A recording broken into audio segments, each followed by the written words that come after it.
Assalamualaikum warahmatullahi wabarakatuh.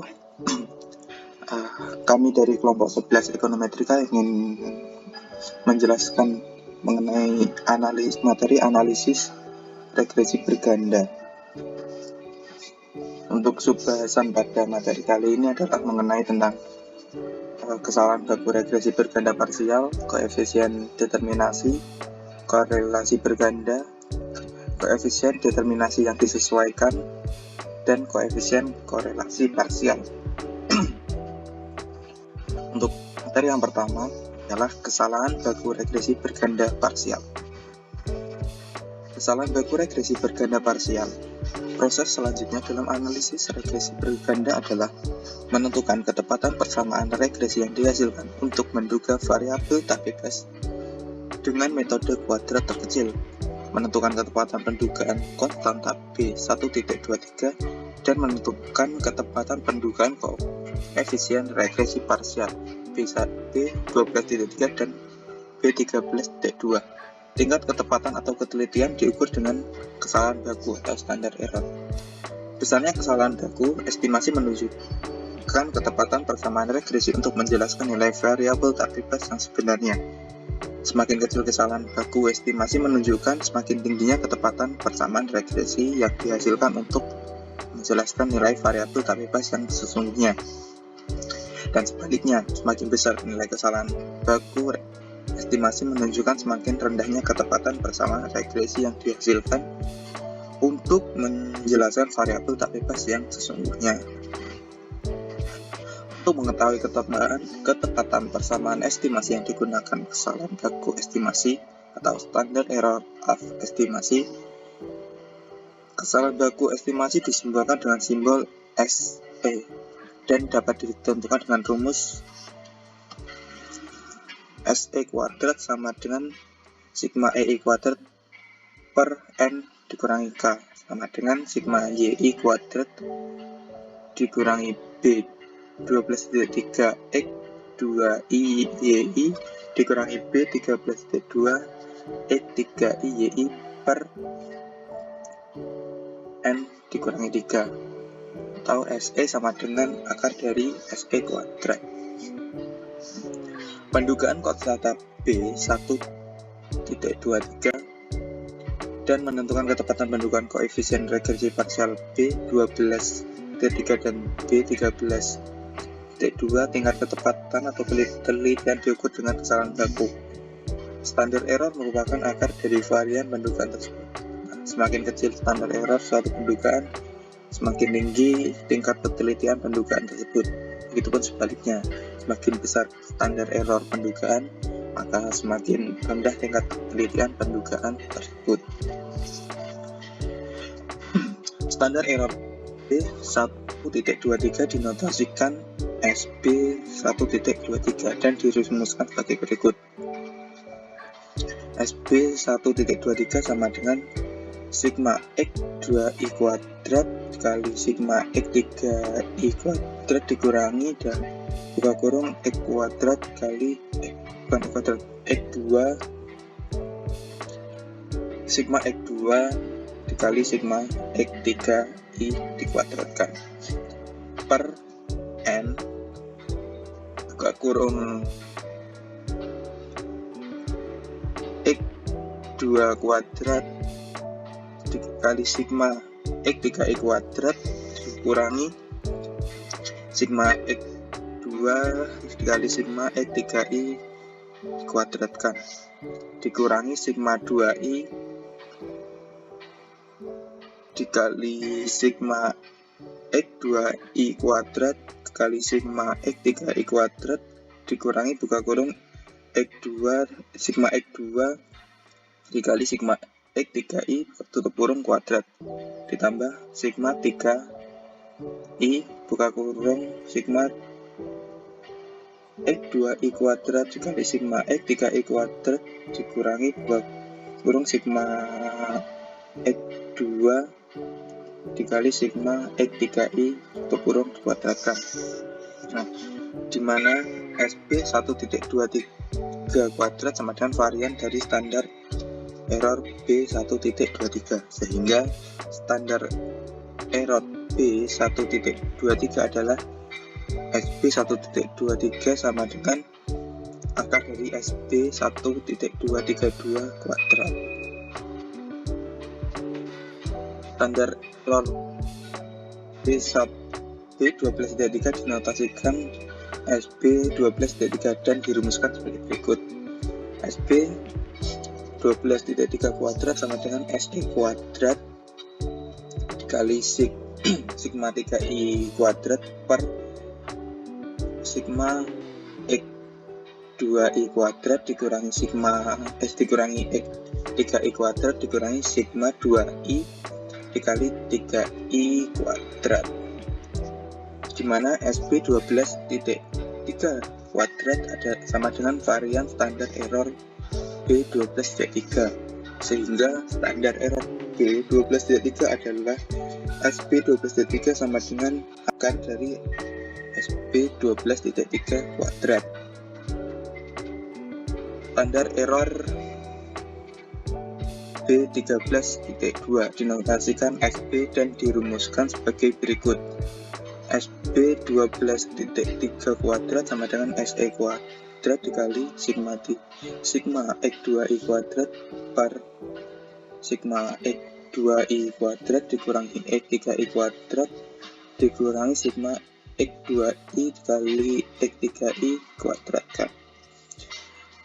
SB13.2 sama dengan varian standar error B13.2, sehingga standar error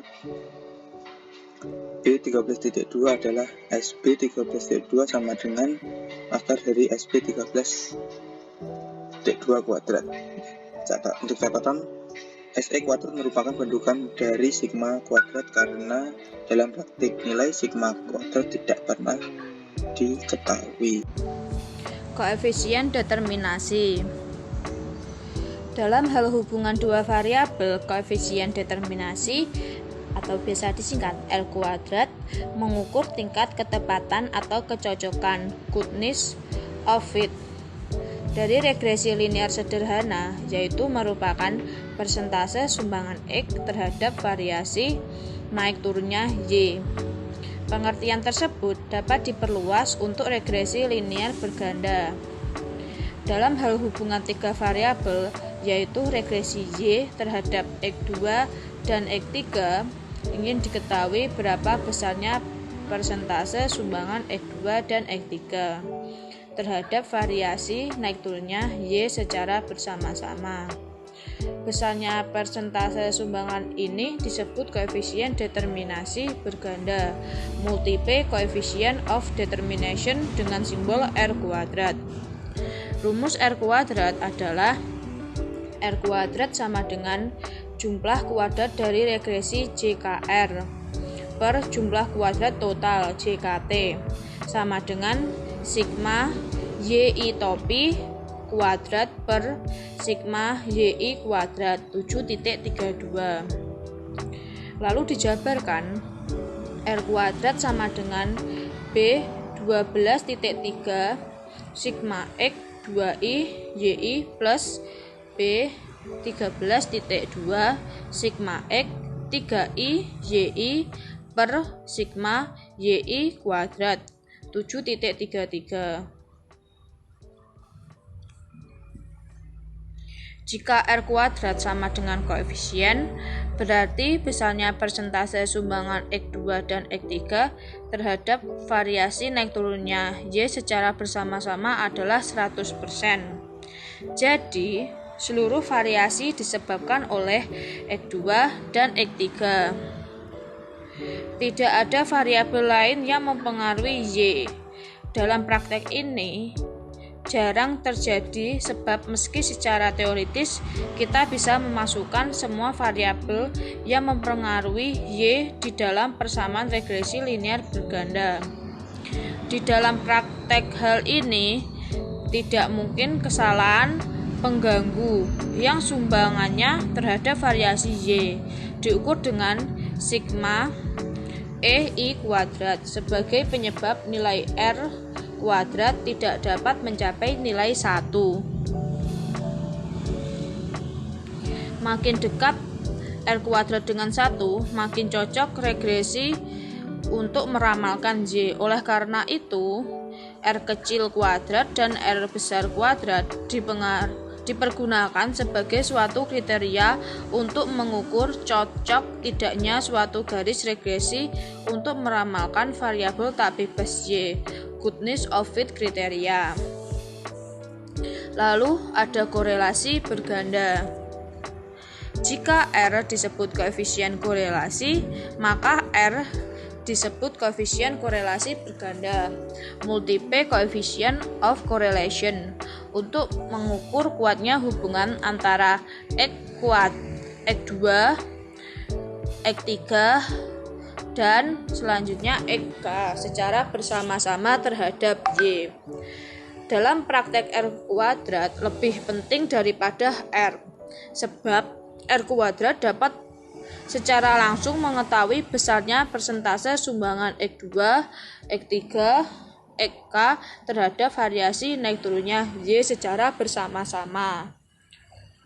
Koefisien determinasi yang disesuaikan atau adjusted R kuadrat.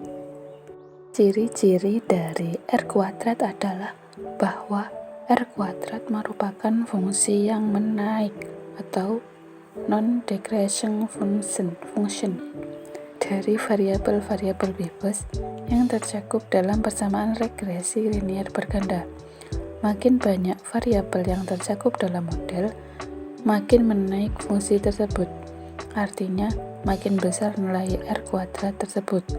Jadi, setiap penambahan variabel bebas dalam model akan memperbesar nilai R kuadrat. Ingat rumus dari R kuadrat. R kuadrat sama dengan JKR per JKT sama dengan JKT dikurangi JKS dibagi JKT sama dengan 1 dikurangi JKS dibagi JKT, atau R kuadrat sama dengan 1 dikurangi sigma EI kuadrat dibagi sigma YI kuadrat. Perhatikan bahwa sigma YI kuadrat sama dengan sigma dalam kurung YI dikurangi Y topi tidak tergantung banyaknya variabel dalam model regresi. Berapapun jumlah variabel yang tercakup dalam model regresi tidak akan mempengaruhi nilai sigma YI kuadrat. Sebaliknya, JKS sama dengan sigma EI kuadrat jelas tergantung kepada banyaknya variabel bebas dalam model regresi. Makin banyak variabel bebas, makin kecil sigma EI kuadrat, yang berarti juga makin besar R kuadrat. Berdasarkan kenyataan ini, di dalam membandingkan dua model regresi dengan variabel tak bebas sama tetapi jumlah variabel bebas berbeda, kita harus berhati-hati memilih model regresi dengan nilai R kuadrat tertinggi. Bagaimanapun, pemilihan variabel-variabel bebas yang akan dimasukkan dalam model harus didasarkan teori ekonomi. Jika berdasar teori ekonomi memang masuk akal dan ternyata R kuadrat tinggi, kita kemudian yakin untuk menggunakan suatu model regresi untuk meramalkan variabel tak bebas. Untuk membandingkan dua nilai R kuadrat, seseorang harus memperhitungkan banyaknya variabel bebas di dalam model regresi. Hal ini bisa dilakukan dengan mendefinisikan suatu alternatif dari R kuadrat sebagai berikut. R topi kuadrat sama dengan 1 dikurangi sigma EI kuadrat per N min K dibagi sigma YI kuadrat per N min 1. R kuadrat disebut R kuadrat yang disesuaikan atau adjusted R kuadrat. Kita sesuaikan berarti R kuadrat sudah disesuaikan dengan derajat bebas dari masing-masing jumlah kuadrat yang tercakup di dalam penghitungan R kuadrat. dari rumus-rumus yang sebelumnya mudah dipahami bahwa R topik kuadrat dan R kuadrat saling berhubungan, dan jika disubstitusikan akan diperoleh rumus sebagai berikut. R topik kuadrat sama dengan 1 dikurangi buka kurung 1 min R kuadrat tutup kurung N-1 dibagi N-K. Dari rumus tersebut jelas bahwa 1. Kalau K lebih besar dari 1, maka R topik kuadrat kurang dari R kuadrat, yang berarti bahwa apabila banyaknya variabel bebas ditambah R topik kuadrat dan R kuadrat akan sama-sama meningkat, tetapi peningkatan R kuadrat lebih kecil daripada R kuadrat. Yang kedua, R topik kuadrat dapat positif atau negatif walaupun R selalu non-negatif. Jika R kuadrat negatif, nilainya dianggap 0, dan juga R topik kuadrat juga 0. Penting dicatat bahwa untuk membandingkan dua model regresi berdasarkan nilai koefisien determinasi, baik yang disesuaikan atau tidak, variabel tak bebasnya harus sama, sedangkan variabel bebasnya dapat berbentuk apa saja. Contoh, YI sama dengan B1 plus B2 X2I plus B3 X3I, dan YI sama dengan A1 plus A2 X2I plus A3 X3I. Berdasarkan contoh ini, kita dapat melakukan perbandingan baik dengan menggunakan R kuadrat maupun R topik kuadrat. Hal ini disebabkan karena sesuai definisi R kuadrat mengukur persentase sumbangan X terhadap variasi naik turunnya Y. Maka dari itu, pada persamaan YI sama dengan B1 plus B2 X2I plus B3 X3I, R kuadrat mengukur persentase sumbangan X2 dan X3 terhadap variasi naik turunnya Y. Sedangkan pada persamaan YI A1 plus A2 X2I plus A3 X3I, R kuadrat mengukur persentase sumbangan X2 dan X3 terhadap variasi naik turunnya len Y. Perlu diingat bahwa Y tidak sama dengan len Y. Y menunjukkan perubahan mutlak dan len Y menunjukkan perubahan relatif atau proporsional dalam Y. Materi selanjutnya adalah koefisien korelasi parsial. Untuk hubungan tiga variabel dapat dihitung tiga koefisien korelasi, yaitu R12 koefisien korelasi antara Y dan X2, R13 koefisien korelasi antara Y dan X3, R23 koefisien korelasi antara X2 dan X3. Koefisien korelasi tersebut masing-masing dinamakan koefisien korelasi sederhana atau koefisien korelasi order 0 yang dihitung berdasarkan rumus berikut. Antara X dan Y, R sama dengan sigma XI dikali YI per akar sigma XI kuadrat dikali sigma YI kuadrat. Antara X2 dan Y, R12 yaitu sigma X2I Y dikali YI per akar sigma X2I kuadrat dikali sigma YI kuadrat. Antara X3 dan Y, R13 sigma X3I dikali YI per akar sigma X3I kuadrat dikali sigma YI kuadrat. Antara X2 dan X3, R23 yaitu sigma X2I dikali X3I per akar sigma X2I kuadrat dikali sigma X3I kuadrat. Di sini R12 itu mengukur kuat tidaknya hubungan antara Y dan X2 jika variabel ketiga atau X3 mungkin berkorelasi dengan X2 dan Y atau kedua-duanya. Yang kita cari di sini yaitu koefisien korelasi antara X2 dan Y yang bebas dari X3. Koefisien korelasi yang demikian tersebut disebut koefisien korelasi parsial. Untuk koefisiennya bisa dituliskan sebagai berikut, yaitu R12.3 koefisien korelasi antara Y dan X2 kalau X3-nya konstan, R13.2 koefisien korelasi antara Y dan X3 kalau X2-nya konstan. R23.1 yaitu koefisien korelasi antara X2 dan X3 kalau Y konstan.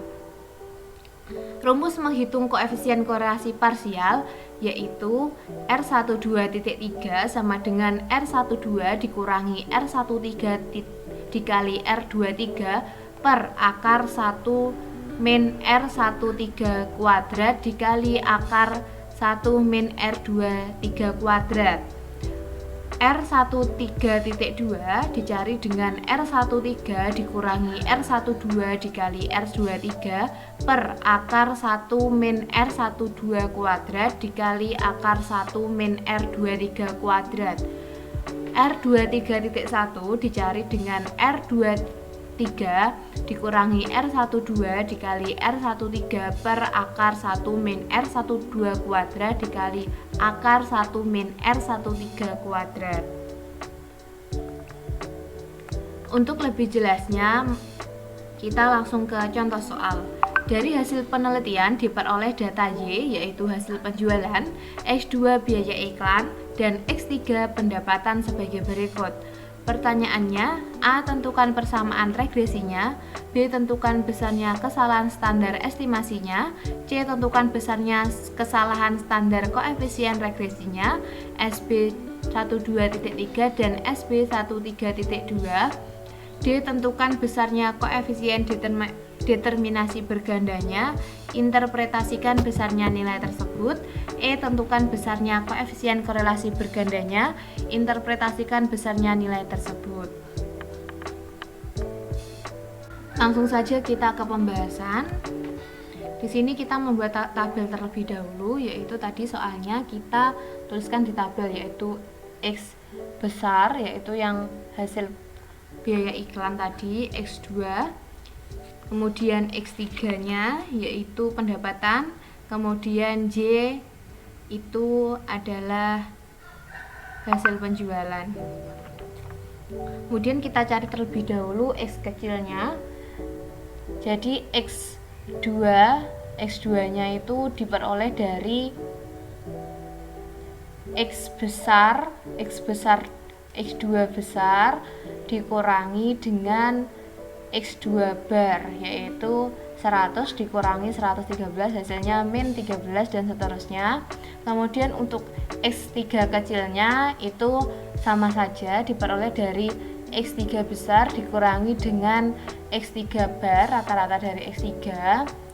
Kemudian Y kecilnya diperoleh dari YI besar dikurangi dengan YI bar.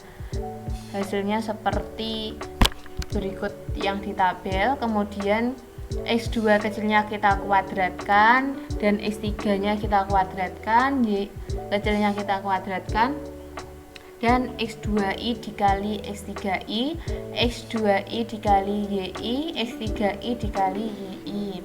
Kemudian kita jumlahkan, ketemu sigma X2 besar yaitu 1017, sigma X3 besar 954, sigma Y besar 1052, kemudian sigma X2 kecil 0, sigma X3 kecil 0, sigma Y kecil 2,8 dan seterusnya. Sigma X2 kuadrat 650, sigma X3 kuadrat 648, sigma Y kuadrat 1280,8889, sigma X2I dikali X3I ketemu min 112, sigma X2I dikali YI 874, sigma X3 dikali Y ketemu min 17. Kemudian terlebih dahulu kita mencari dulu pendugaan koefisien regresi parsialnya, yaitu B12.3 dan B13.2. Rumusnya seperti yang pada materi sebelumnya. Kemudian ketemu B12.3 hasilnya 1,3642, yang artinya jika biaya iklan atau X2 naik satu satuan, diharapkan hasil penjualan atau Y akan naik 1,36 kali kalau pendapatan atau X3-nya tetap. Kemudian B13.2 ketemu hasilnya 0,1139, yang artinya jika pendapatan atau X3 naik satu satuan, diharapkan hasil penjualan atau Y akan naik 0,11 kali kalau biaya iklan atau X2-nya tetap. Kemudian kita mencari pendugaan konstantanya, yaitu B1.23, yang rumusnya adalah Y bar dikurangi B12.3 dikali X bar dikurangi B13.2 X3 bar. Kemudian ketemu hasilnya min 49,3391. Kemudian selanjutnya kita mencari Y topi atau persamaan regresinya. Rumusnya B1.23 ditambah B12.3 dikali X2I ditambah B13.2 X3I. Jadi persamaan regresinya ketemu min 49,3391 ditambah 1,362 X2 ditambah 0,1139 X3. Kemudian kita mencari kesalahan standar estimasinya, yaitu rumusnya SE kuadrat sama dengan sigma EI kuadrat per N-3. Ketemu hasilnya 12,9294. Kemudian kita akarkan, akar 12,9294 ketemu hasilnya 3,5975. Jadi kesalahan baku estimasinya 3,5975. Kemudian kita mencari kesalahan standar koefisien regresinya, yaitu yang pertama SB12.3 dengan rumus SE kuadrat dikali sigma X3I kuadrat per sigma X2I kuadrat dikali sigma X3I kuadrat dikurangi sigma dikurangi kuadrat dari sigma X2I dikali X3I.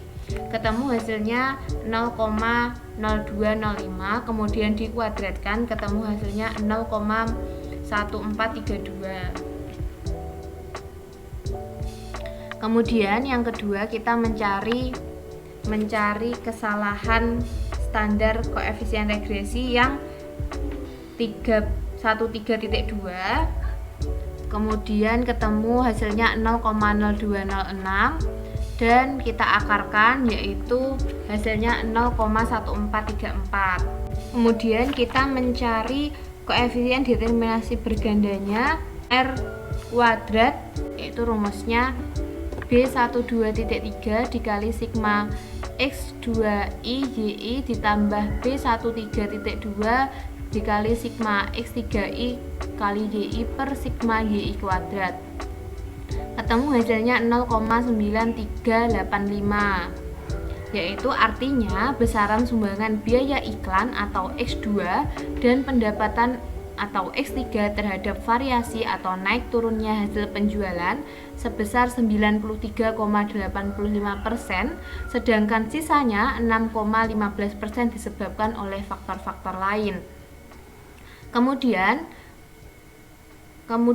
untuk hubungannya, yaitu akar 0,9385 yang hasilnya hubungan korelasinya yaitu hasilnya 0,9688, yang artinya hubungan antara biaya iklan atau X2 dan pendapatan atau X3 secara bersama-sama dengan hasil penjualan atau Y adalah positif dan sangat kuat atau tinggi. Kemudian kita mencari koefisien korelasi bergandanya. Sebelumnya kita mencari dulu R12, R13, dan R23. Yang ketemu hasilnya R12-nya 0,9654, R13-nya min 0,0873, R23-nya min 0,1726. Kemudian kita masukkan pada rumus yang tadi yang sudah saya paparkan di video sebelumnya, yaitu R12.3 rumusnya R12 min R13 dikali R23 per akar 1 min R13 kuadrat dikali akar 1 min R23 kuadrat, ketemu hasilnya 0,9685. Kemudian kita kuadratkan, ketemu hasilnya 0,938. Artinya jika pendapatan atau X3-nya konstan, maka sumbangan biaya iklan atau X2 terhadap variasi atau naik turunnya hasil penjualan sebesar 93,8%. Dan R13.2 ketemu hasilnya 0,3087. Kemudian kita kuadratkan, ketemu hasilnya 0,0953. Artinya jika biaya iklan atau X2-nya konstan, maka sumbangan pendapatan atau X3 terhadap variasi atau naik turunnya hasil penjualan sebesar 9,53%.